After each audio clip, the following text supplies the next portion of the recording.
Hello and welcome to QED NG. My name is Olumide Inyoda. Welcome to another interview. Today I'll be speaking with the publisher of what prides itself as the oldest soft cell magazine in Nigeria. That magazine is City People, and the publisher is Dr. Seye Kehinde, popularly known as SK. So congratulations on 28 years of City People. Thank you very much. And now, a lot of people may have forgotten that before you started City People in 1996, you were the editor of Tempo magazine. Yes, please. So how did you go from being a guerrilla journalist to a soft cell publisher? That's a very interesting question because I have always been in the media for long. I mean, I've always been someone who loves to take challenges, loves to look at things from a different perspective. The whole idea of transiting from being editor of Tempo, the Fairy journal of that time, to City People, which is a soft cell, has always been part of my idea. I mean, I'm one person, I don't see a difference between what people call serious and unserious aspects of journalism. I see it as a continuum. I see journalism as all about telling stories, whether it's from a serious perspective or an unserious perspective. And I see everything being referenced around people. People make the news and people they do. So when I was coming up with City People, it was for me a mirror of our lifestyles, a mirror of the celebrities and the people, I mean, in the city, people of the city, city people and all that. So basically that was it for me.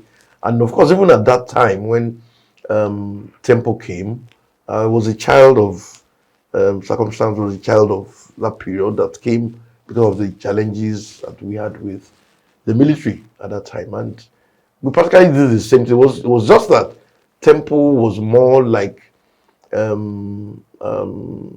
very, very active, more politically active than other papers and all. But the transition was very exciting. Many people kept wondering, just like you asked now, how would you reconcile the two? How would you adjust and all of that? But for me, it was easy transition. I didn't see any challenge whatsoever. Okay, now let us go back a little bit, and I want you to do a recall for me. Yeah. Now, can you tell me once again how you yourself, Mr. Bayo Onanuga, Mr. Babafemi Ojudu, Dakpolorun Yomi, Mr. Kunle Ajibade, Mr. Idowu Obasa, can you recall for me again how you left the Concord then to go start the news and all of that? Oh, that's an interesting story. I was working with This Week magazine, owned by the present founder of This Day and Arise TV, Prince Nduka Bagbina, was my boss at This Week at that time. I was also a reporter there, and I was enjoying it because, I mean, he kept sending me on errands to look for stories, to do this, cover this event. I was getting excited and all of that. And then I ran into Senator Babafemi Ojudu. He was a reporter with Concord, African Concord at that time. And he was like, what are you doing now? We used to know ourselves in Ife, because he also went to Ife. And I was like, oh, I'm working in This Week and all. So he now said, that why don't I come to Concord? That African Concord, it's an assemblage of very radically minded young men who are in journalism, and that he feels I'll be able to thrive more there than in This Week and all that. I had a problem because I used to be very close to my publisher at that time, and I was like, how would I look at him and tell him I want to go to Concord? But of course, when I started following African Concord at that time, edited by Mr. Bayo Onanuga, and of course Femi was there. Everybody, all the Akunle Ajibade and all of that. So they invited me over one day. I went there, we spoke, and he said I should start work immediately. So I went back to my boss and I told him, and I mean, he wasn't too happy about it. But eventually I left and I joined African Concord. And of course, African Concord was one of the hottest weekly magazines at that time. The collection of reporters and guys who were there, very brilliant guys. Then came a story we did on IBB. He was at that time he was wondering why Nigeria was still existing despite all the challenges and everything. So we did a very interesting story. We shared the topics that each person should write about education, write about. Let's just examine the situation of things in the country and all of that. And then we had a bold picture of IBB on cover. Of course, it was very, very, very hot and negative in quotes because we took him on and tore his policies to shreds and all that. Of course, he didn't like it, and of course, like Concord, was owned by late Chief M.K. Abiola, who is also IBB's best friend, so to speak. So they were like very close, and Concord was always attacking Abiola. The other aspects of Concord, they were more friendly with the IBB regime. They were doing their normal job, reporting and all that. But we were like very fiery and very radical, of course. And they took notice of it, and the president called, the then president called Chief Abiola and said, your boys are taking us on to a month and all of that. And of course, I guess the publisher's response then was that, oh, I don't control them, they have a mind of their own. And I think that got the IBB angry. That, okay, me too, I have my own guys. I can also ignore them and let them do what they need to do. So that was how the whole one started. So when the edition came out, it just slammed us with a closure and all of. And unfortunately for us, it wasn't the closure of African Concord alone, but it was the closure of the entire Concord press. And then Chief Abiola stepped in, went to see the president and spoke. And after much argument, he said the minimum he would take is for us, the editors of the African Concord at that time, to apologize, that we should write a written apology that we made a mistake, but we didn't mean what to. So he called my boss, Mr. Bayo Onanuga, to his house in Ikeja, and they spoke. And Mr. Bayo was like, I don't think, sir, with due respect, I don't think this is possible. I don't think we can do this. But let me go back and talk to my guys and see if what they think and whether I'll get back to you by the following day and all that. So he came back to the office and called us and said, this is what the chairman, we used to call him chairman at that time, this is what the chairman has said and all that. Of course, we didn't even let him finish when we said no, that we cannot. Apologize for what? It was something we all sat down to decide we wanted to do, and we did research and all that. We're not lying, we're not conjuring figures and all that. It was what was happening and all that. But the problem now was how Mr. B would go back and tell the chairman that we've all refused to apologize. Of course, we looked at the long-term implication. It means our job is, our job, that's the end of our job with Concord and all of that. So at that point, we met again. Of course, we were not doing anything because they had closed African Concord up and all that. So we met again and we said, it's better for us to quit the Concord. Like all of us should write letters of resignation, and rather than give the chairman the letter of apology as demanded by BB, let's give him a letter of resignation and all that. And maybe that will also even help him. If he says, okay, those guys are out of the place, please open it and let's my business continue and all that. So we took that decision, and there and then we all wrote letters of resignation. Mr. Onanuga collected it and took it to the chairman and said, like I said to you, sir, these guys are not ready to apologize. I'm also not ready to apologize and all that. So maybe we should just leave the organization, and that way, maybe Concord Press will be reopened and all that. That was how we left, and that was how the whole idea of setting up the news came about. But in the interim, because we didn't have money, in the interim, we felt, okay, some of us should go take up employment with African Concord at that time. Of course, African Concord needed good hands because they were also competing with us. African Concord or Guardian? Sorry, African Guardian was also doing well at that time, but they needed more hands, they needed good hands. And hey, they were very happy when 6 or 7 of us left African Concord and said we were ready to join African Guardian. So we joined. And of course, whilst we started planning the birth of the news magazine and all that. So it took a while, it took almost about a year plus before we took off. And of course, whilst we're doing that, I guess the security officials knew that we're working on something and all of that. Of course, Concord was opened eventually after a series of negotiations and all that, and the fact that the so-called rebels in the house had been pushed out and all of that. So then we joined African Guardian, and African Guardian picked up. Everybody was like, oh, I mean, that's where they are now and all of that. But of course, the security guys were monitoring us and all that. So the first edition of, so when it was time to set up, to take off with the news, we all left and then we started the news. And of course, the first edition that we came up with, they swooped on us and all that. And they were started looking for us and all that and all that. And we just couldn't cope with the pressure and all of that. So at some point when the election was annulled and all of that, we took IBB on again. How can you annul elections? And we started being critical of the government and all that. And then after a while, the news was proscribed.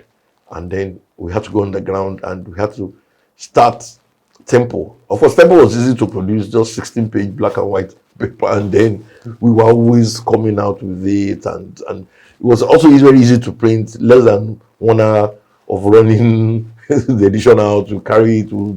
So it was very, very tedious. About 2 years or thereabout, we were on the streets, and that was how we were able to transit from one phase to another. Were you ever arrested during the military regime? No, I wasn't arrested, because I just decided that I was not going to let it be easy for them to arrest me. I don't mind if they, at some point, get successful but then I will not make it easy, and because we went on the ground and it was everything we did at that time was coded. But for some strange reason, they tried to come. In fact, I had so many close shaves with them, but for some reason, the security people couldn't, because they really went out. They went on TV, NTA, to declare us wanted, that the people should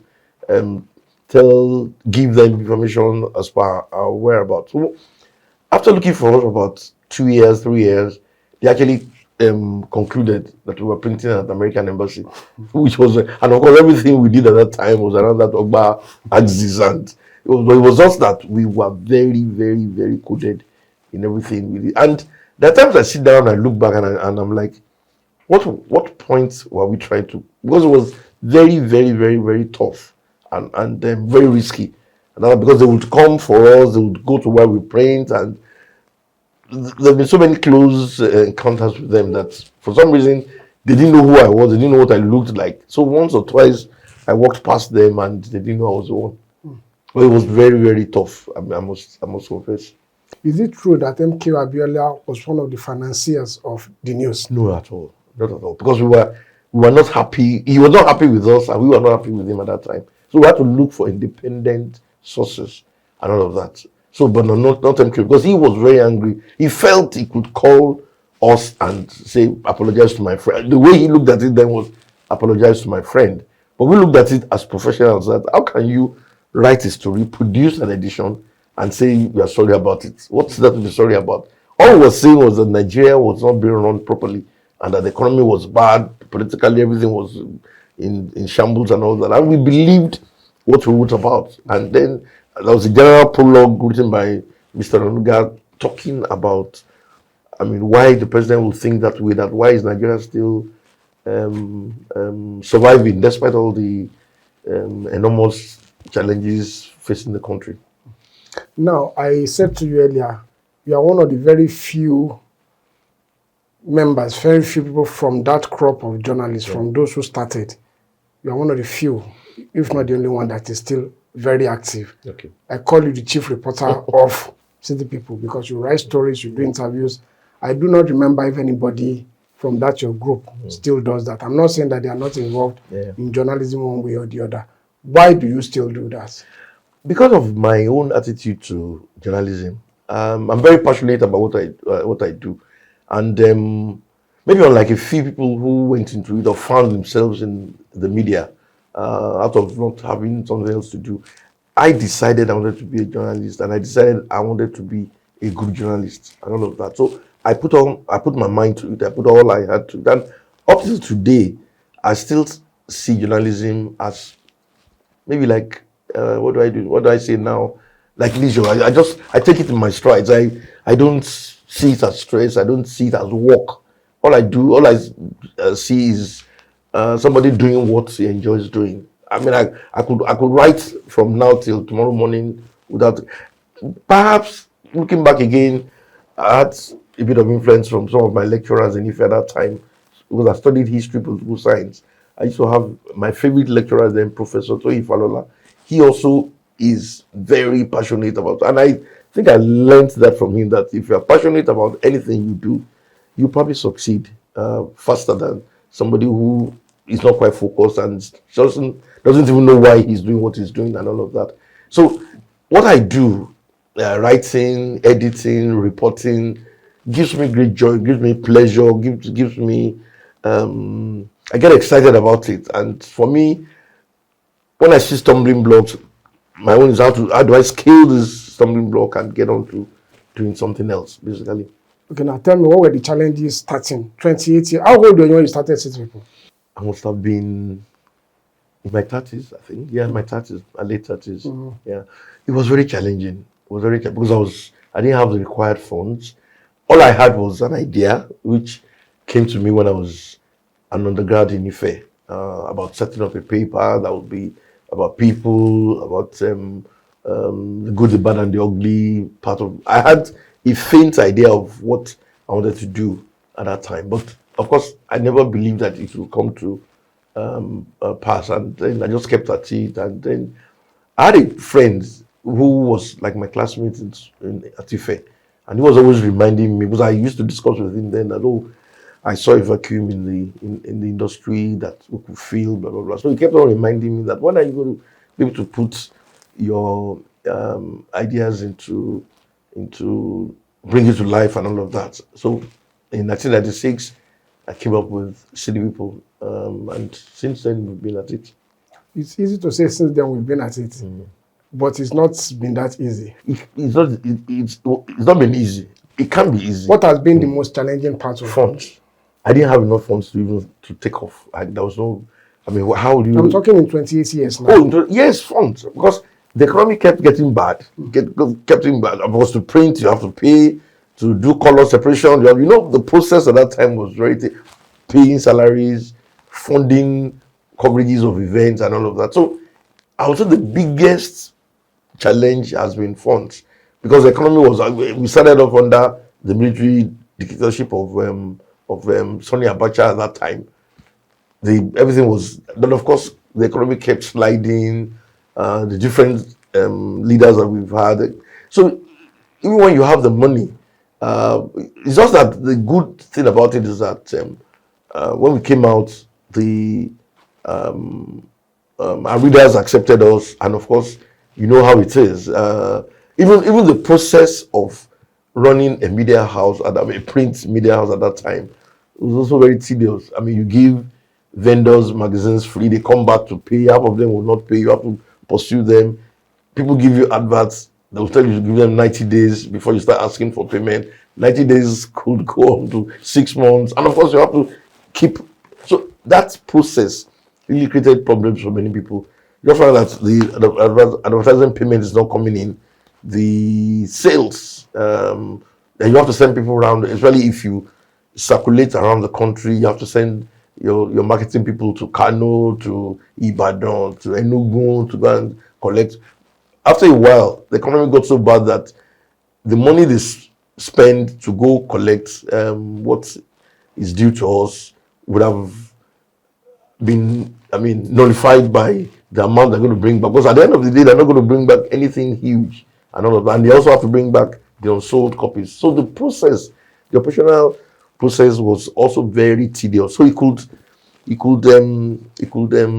throw you off balance if you are not totally how do I put it now? Being able to accommodate or absorb all the challenges that you would come up with. A lot of people thought that City People was an instant hit, that shortly after you eat the news stand, that I agree with became them. popular. I agree with them. Because what happened was, I don't know, I saw that niche market. I mean, I saw, even though there were other magazines in existence, and many of them are people I know, and my friends and all that, I still believe that we could come in to fill a void. I mean, of course, the void there was do real stories about celebrities, try and investigate your story, bring in a bit of the rules of journalism into it, cross-check your facts and all of that. And that if you do all of that and you focus on people like other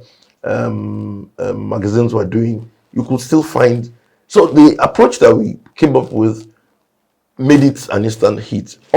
Surprisingly, we were not doing color at that time. We came in with black and white in the age of color, and everybody thought I must have been crazy or something. How can you come up with a black and white 16-page paper when other magazines were actually doing color and doing it in a very. But of course, the truth of the matter was that I didn't have the money to start doing color, so I felt okay, fine. On the strength of our stories, we should be able to sell and all of that. And for me, it was like an experiment. So we did a few copies, and then by the time we came up with the first edition, second edition, third edition, in fact, again, our focus was supposed to be Lagos, and let's just cater to the Lagos market. By the third, fourth edition, we started having vendors and marketers coming from Ibadan and the adjoining states and saying, "Oh, we want to come and we want to sell city people, register us and all that." And that was how we started expanding. And of course, we had offices eventually in practically all the geographical zones of the country. There were other soft sell magazines when you started out, Yes. but it would appear as if City People was the temple of that genre then, because your stories were hard-hitting. People used to be scared of City People. I agree. Did you go in there with the temple mentality? I think so. Because I basically, apart from the additional inputs I get from, or I got at that time from my colleagues, the big guys, I practically did everything with tempo. I mean, got stories, edited, was involved in the sales. I would also drive to distribute to. That was actually where I learned the fact that you could multitask and do practically everything that you needed to do and all of that. So, yeah, maybe that would be a good way of describing it. Because I came from the hard-hitting perspective. I don't know that. I mean, if you do that, you will catch people's attention, and then you then enter the market, and then you can. Now, long before listicles became popular in online publishing, I remember City People used to do stories like 10 big boys of Lagos, 50 big girls of Allen. Yeah. Who came up with that big girl idea? No, I did. Because I thought we could bring. It was all for me, it was all part of the marketing strategy. That if you talk about 50 big boys in Lagos, definitely some people want to know whether their names are there. Some will want to know whose names are there. And of course, you bring everybody on that. So as you do for the male, you do for female, you do for those in government. So we just kept on coming up with those names. And of course, people loved it at that time. And anyone whose name, especially for the ladies, anyone whose name gets mentioned will be so excited and all that. And of course, you have people who say, no, she doesn't merit it, she doesn't worth it. And all. That debate, that conversation for me is what I wanted to. And basically just to stir controversy sufficiently enough for people to want to read the edition. Because it was as if there was no end to the big boys and big girls. And then of course every year we kept reviewing the names, kept adding new names to it. And all that. And you take up some names. I take up some names who maybe out of age, the fact that they've become, they've outgrown that listing and they're no longer on the scene and things like that. Yeah. there were also big boys in London, big Yeah, boys of everywhere. London, big And of boys. course, you also have people call you and say, "Oh, you have not done," um, um, especially those abroad. That you can also do this. And so once they say that, that's okay. Let's work together. You give me some names, tell me what they do. We'll investigate and put it together. And also, we kept expanding the scope. Okay, so City People has actually also given birth to other publications. Yeah. There were fashion publications, Yeah. there were style and Yeah. all of that. Yeah. Tell me about that. Yeah, we had to at some point as we were progressing, we realized that we needed to play in the fashion sector, entertainment, real estate, because basically what we do is we mirror the lifestyles of celebrities, what they wear, what they eat, what they do, sports, everything. So it's a potpourri of a lot of things. So because of that, we had to specifically come up with some publications at some point that catered to those areas. But of course, because of the economy and the change in the operational style of we had to shut down some. And of course, now with the age of social media, all of that had to go online. And so we didn't do any publication any longer. We didn't do any hard copy any longer. Everything is not done online digitally and then on social media. How easy was it for you to take that decision to stop publishing? It was very painful. I looked at it from the perspective of it's like you're giving birth to a baby. You've given birth to a baby and then you're asking the baby to let go of the baby, to either to die or to just give up on it. Yeah, something like that. It's something you've labored for, something you've put a greater part of your years on, and it's always very difficult to say goodbye to. And of course, we still felt okay, maybe we can still do this, and we at the point we were convincing ourselves, oh, fine.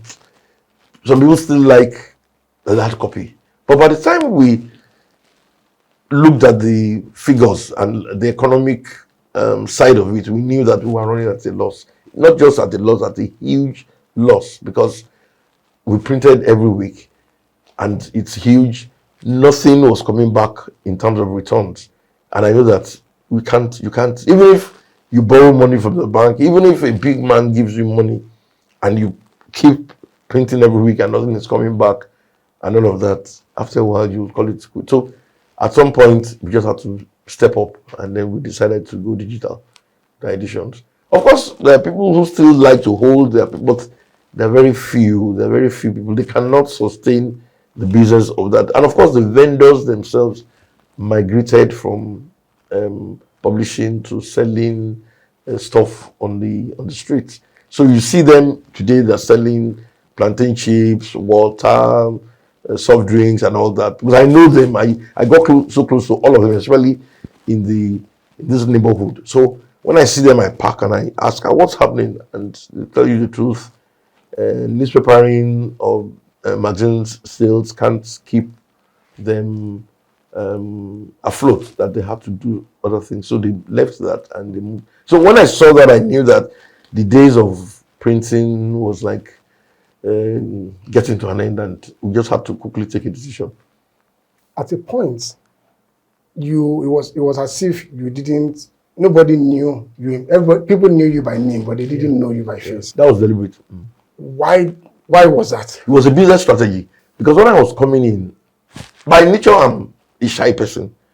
Two, I was also brought up in the traditional old ways of doing things. I mean, you're not supposed to be known, you're not supposed to embrace publicity, you're not supposed to be out there and all that. That was the kind of training that I had when I was growing up and all that, and that kind of. So it was difficult for me to now change suddenly and start training myself. Then I also believed from some of the business courses I did that you needed to let your readers and your fans have relationship with the product. If you put yourself out there, you'll be managing two products, your own brand and the brand itself, which is City People. And if care is not taken, your own brand can kill City People, or City People can kill your brand, something like that. So I knew from day one that what I wanted to do was how do I make this publication acceptable by the celebrities in our society? And then I had to step back.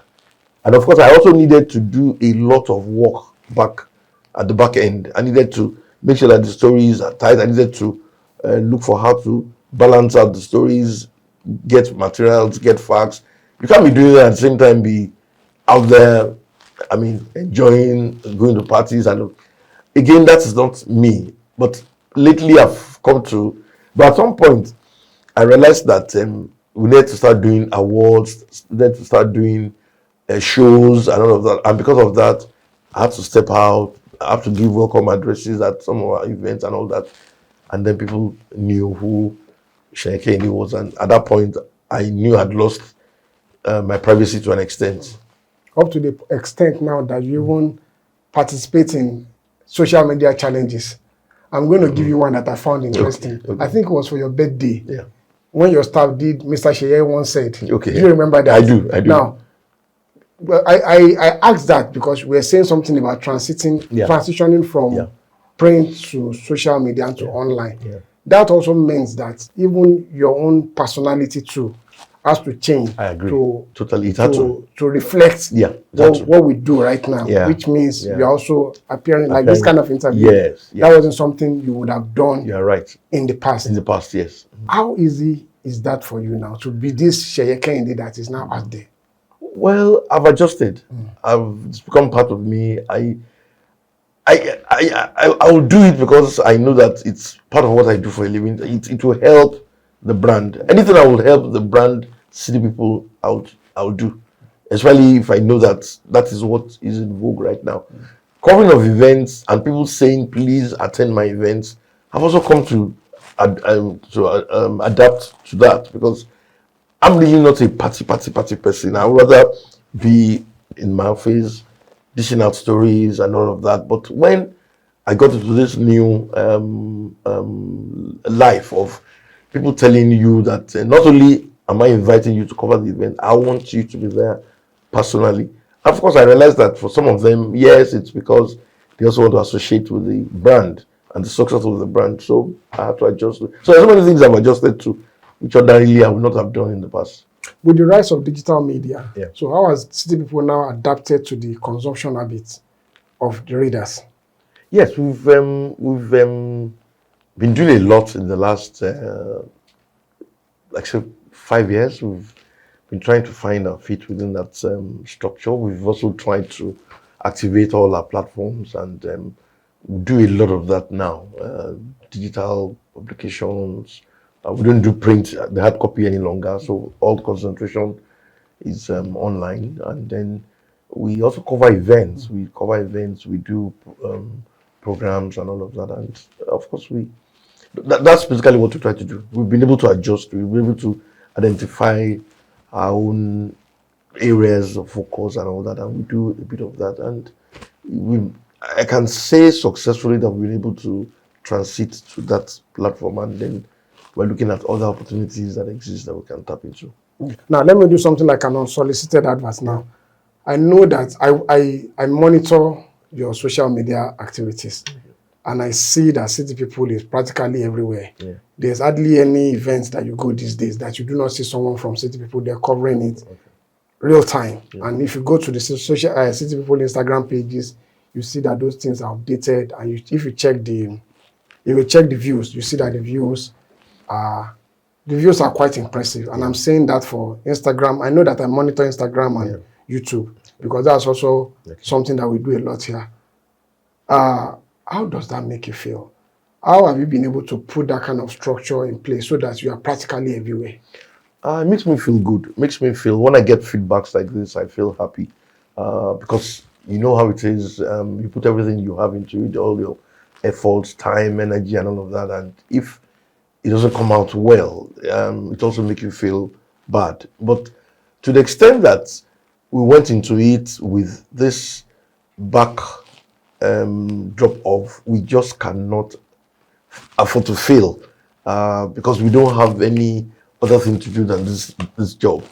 I mean, we're all professionals. We've all been doing this for a long time. Fine, the table has turned. I mean, things have changed, and you just have to adjust to it.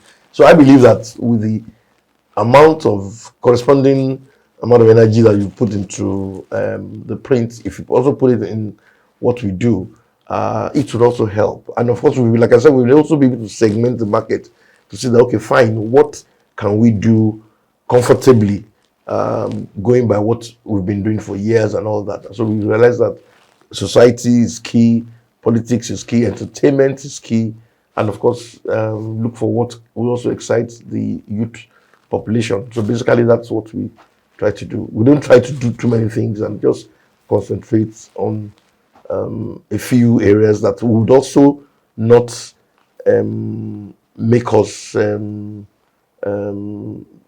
on the ground and all that. But if you now you're focused to specifics and all that, then you can also work towards how to make great inroads into those areas. Okay, as someone who has been in this business for so long, what do you think the mainstream media, or those of us who like to call ourselves professionals, what do you think many of us got wrong in terms of, about digital media? Did we see it coming, or did we? Well, the biggest one is the fact that we didn't respond on time. We saw it coming. And of course, there's also the problem of lack of information. Many of us felt, oh, it's just a phase. Some felt it was just a fad that, oh, it will fade away after a while. Give them 3 years, it will. So the response time was slow. I mean, we didn't respond. We just assumed. We just got cocooned in our space. We didn't look at how will this thing change, and we also did not believe that it will affect mainstream media. We felt okay to be there. It's just they're doing their thing. They're just there doing their thing, not knowing that even the population itself, population was moving in another direction. And then by the time we woke up to that reality, it was too late for many people.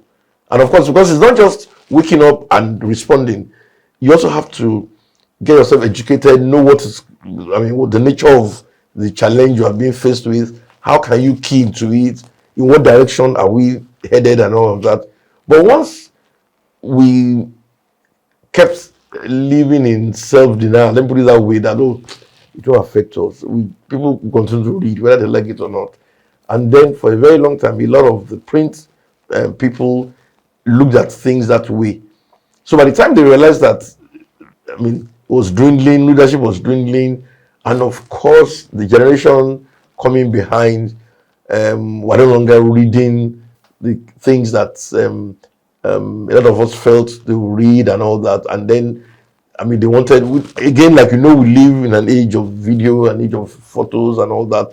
So it moved from reading to instant reports with photographs, videos, and all of that. And that was the age you were moving into. And of course, those who responded early, got into it. And unfortunately, those who went into it early were not professional journalists. There were people who saw the opportunity from where they were and they moved into it.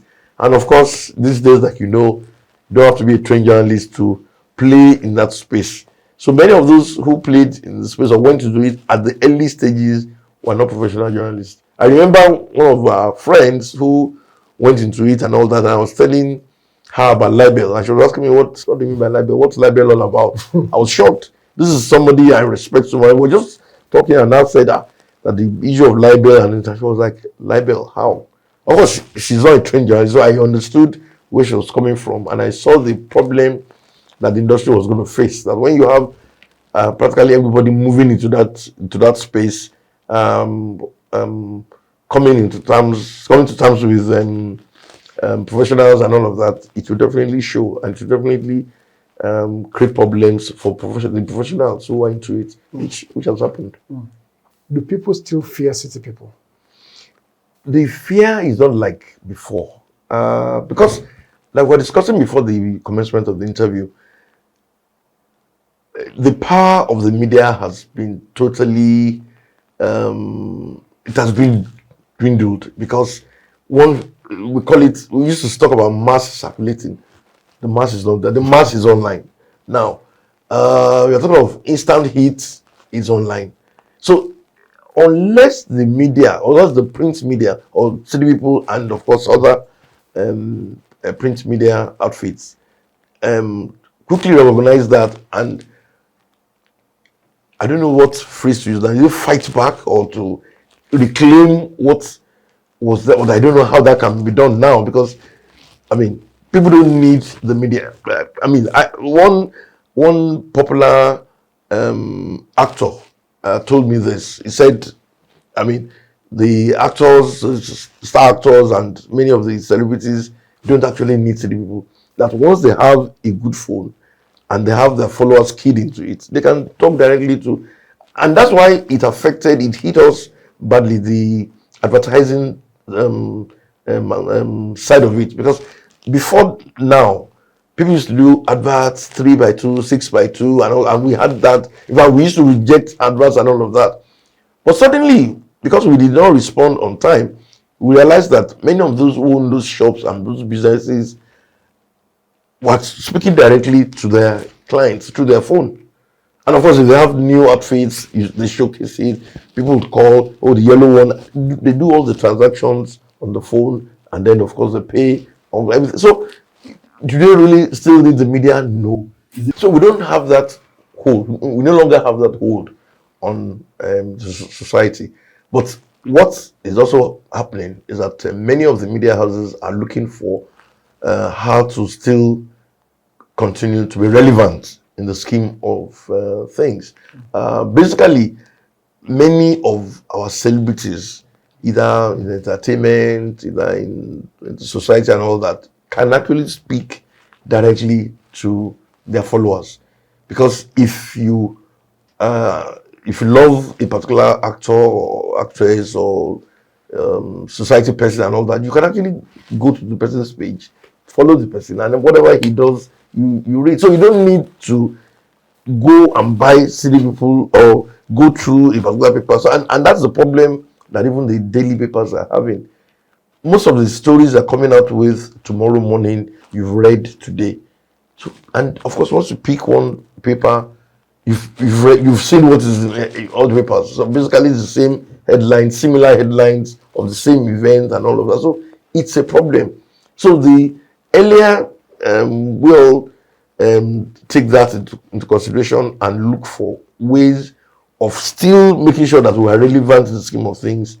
It will be difficult to lay claim to being the because before we used to be at the center of the whole thing, between the person who is involved in what has happened and of course the ultimate consumer of the news, which is the reader.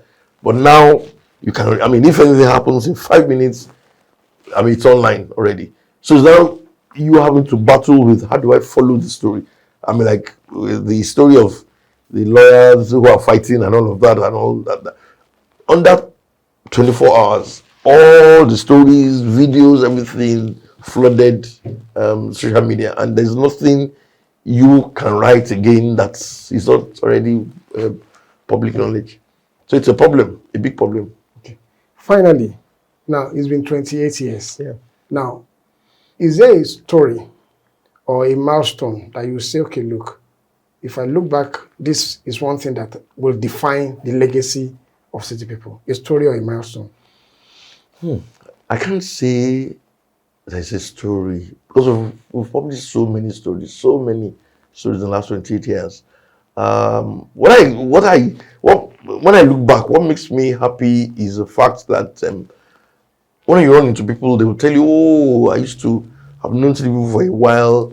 Even for the younger generation, they will tell you, "Oh, my dad, my mom used to buy city people," and that I remember that time I was still very young, I was still in school, and blah blah. For me, that makes me know that we've touched lives. It made me know that we can still do more, and then it also makes me know that the generational change and shift is real, because it means that, oh, okay, many of the parents are talking about are probably no longer with us. There's a new generation in place, so you need to find a way of serving them a dish that would be appealing to them in terms of stories and in terms of Because if you're not conscious of that, you'll still be dishing out the old stuff, thinking that there are people to consume it. But if you realize that things have changed, the game has changed, the music has changed, and all that, then every other thing has to change. And then we have to be forward looking in terms of what can we do now to capture the thoughts and attention of the new generation.